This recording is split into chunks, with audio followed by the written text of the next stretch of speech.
Hi guys, welcome back to my channel. My name is Shannon. If you don't know, I am the owner of Oso Curly, which is a hair tools and accessories brand. I'm also a YouTuber that covers content on how to start an online business, how to run a product business, and also a sprinkle of natural hair and curly hair advice. In today's video, I want to cover the 5 things you need to know before you start your online business in 2022. Now, I know times are difficult at the moment and a lot of people are looking for different revenues and different ways to make money, and I always recommend starting some kind of online business. But before you do that, there are a few things I just want to make sure you are sure of and know before moving forward, because this isn't easy. I know it can look easy when you are watching people doing it, but there are a lot of things that people actually don't share, and I hope in this video and on my channel in general you guys get to see the reality behind the online business world. So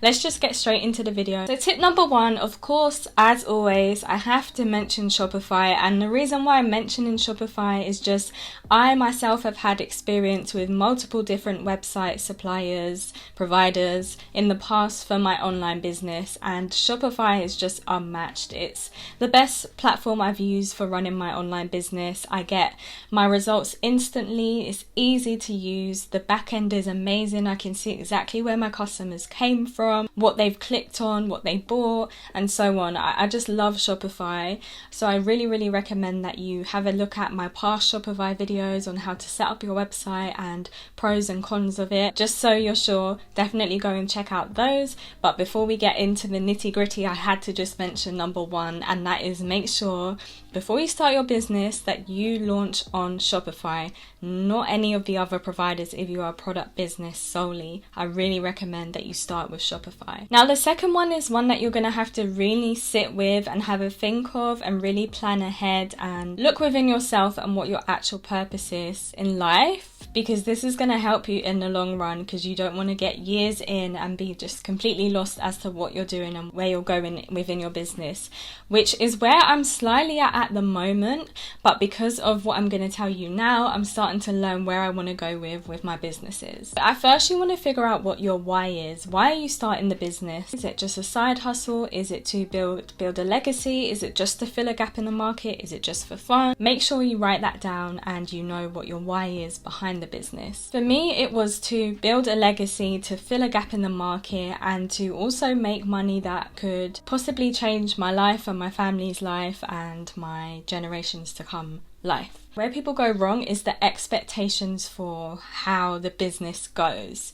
So if you are looking towards like the legacy and the growth, and you want a brand that's going to be around for years and years and years, you have to realize that it's going to take longer, and you're going to have to really build a foundation, a strong foundation. You may need teams, you may need to hire experts to help you along the way, you may need to hire out business places like offices or warehouses. It's a lot that goes into that, and you may not see growth quickly. It may take a long time. I was watching a video from Vanessa Lau lately, I'll link it in the description box down below, but she was mentioning the difference between a growth business and a lifestyle business.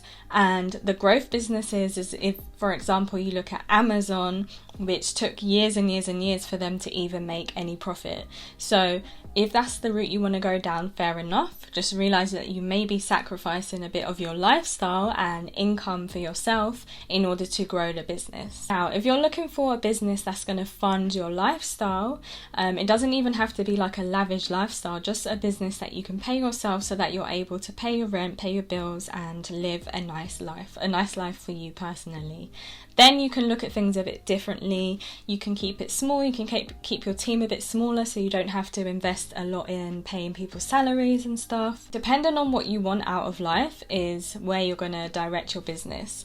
And if you want to learn more about what a growth business is and what a lifestyle business is, definitely I'll leave some resources down below so you can research too, because it's something that I'm just learning about as well. So as always, I'm sharing with you guys too. Number 3 is, how bad do you really want this? this, guys. Like, how bad do you really want this? Like, you say you want this, but do you really want this? Because I'm gonna be honest with you, this is not easy. Like, this is not for the weak. If you are someone that can do something for a few months and then find you get bored, or do something for a year and then you want to switch, this isn't the business for you, because you're gonna have periods of time where you don't see any results, where you feel like you're a failure, you feel like nothing's going right. And you're going to have to push through those tough times. And that's where the consistency comes in. You have to be consistent and you have to keep going through the ups and downs. So you need to really, really figure out if this is something you really want to do, or it's just something you're thinking about doing but you're not passionate enough about it, because it's your passion, your desire and your want that's going to keep you going. So if it's not strong enough, if the reason for you starting this business is not strong enough, or it doesn't mean enough to you, this probably isn't the thing for you to put your whole energy into, because it's a lot of energy that it takes. So the hard stuff is out the way. You are determined, you are consistent, you have set up your website on Shopify, you are ready to go, and you have figured out whether you are a growth business or a lifestyle business.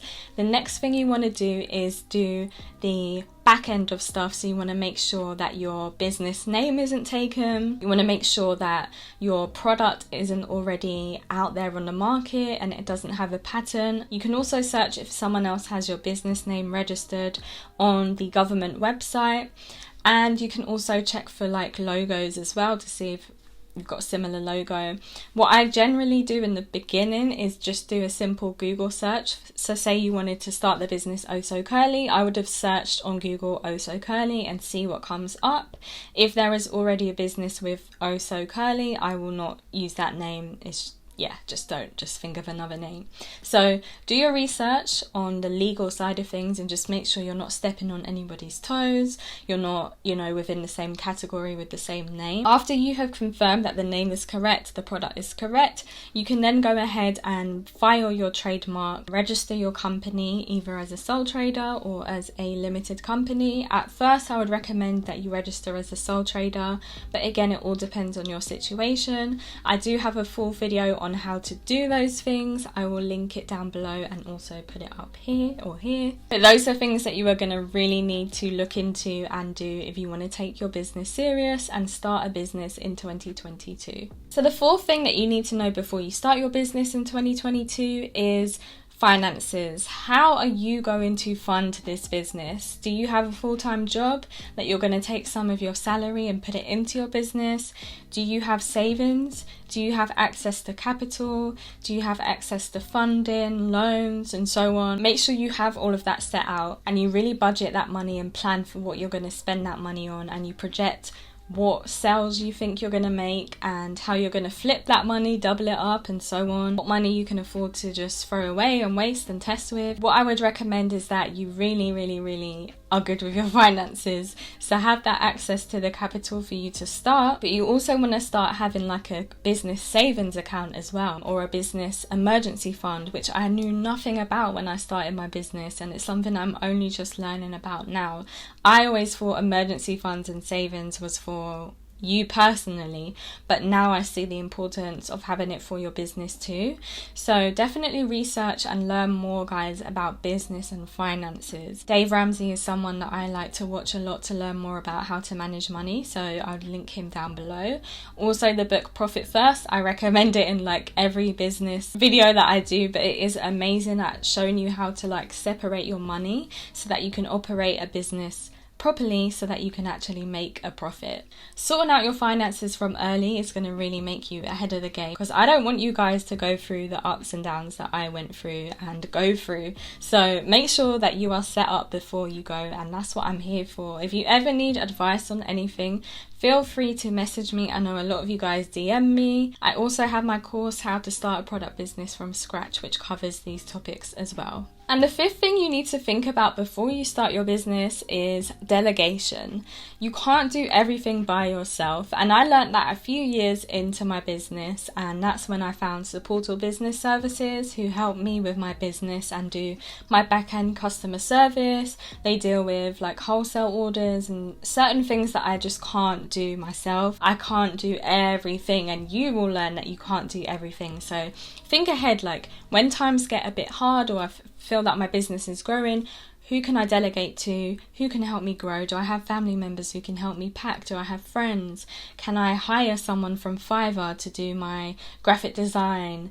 Things like that you just want to have in mind. If you have lots of creative friends, that's even better, because you can just outsource to them and say, hey, can you create a logo for me, and so on. But if you have to pay for it, again, look to your finances and make sure that's within your budget, because you do have to pay for a lot of things up front, like paying for your logo. There's just certain things that you may have to pay for up front that you didn't consider when you thought about starting this amazing business, which it is going to be amazing, guys, but it's going to be a journey, and I want to be real with you rather than selling you a dream that I have been sold a million times on YouTube. So I hope that video helped, and I am excited to see what businesses you are thinking about starting in 2022. Let me know down below. Make sure you subscribe to my channel, and I'll catch you in the next one.